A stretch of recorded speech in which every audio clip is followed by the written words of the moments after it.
Viewers আসসালামু আলাইকুম, সবাইকে আমার চ্যানেলের পক্ষ থেকে স্বাগত জানাচ্ছি। জাতীয় বিশ্ববিদ্যালয়ের ওয়েবসাইটে ফর্ম ফিল আপ সংক্রান্ত জরুরি একটি নোটিশ প্রকাশিত হয়েছে।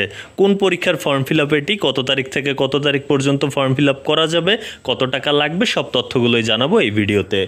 তো এখানে যেটি বলা হয়েছে যে আগামী 10/8/2025 অর্থাৎ 10 আগস্ট থেকে 21 আগস্ট এই সময়ের মধ্যে কিন্তু ফর্ম ফিল আপ করা যাবে এই পরীক্ষাটির। আর পরীক্ষাটির নাম হচ্ছে 2025 সালের ক্রীড়া কোচিং স্নাতকোত্তর ডিপ্লোমা প্রথম সেমিস্টার পরীক্ষা।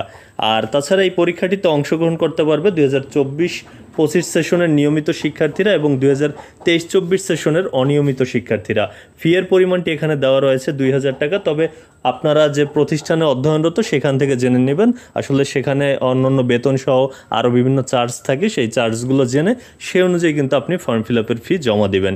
তো মোট কথা হচ্ছে 10 আগস্ট থেকে 21 আগস্টের মধ্যে এই যে পরীক্ষাটি রয়েছে ক্রীড়া কোচিং স্নাতকোত্তর ডিপ্লোমা প্রথম সেমিস্টার, তার ফর্ম ফিল আপ অনুষ্ঠিত হবে।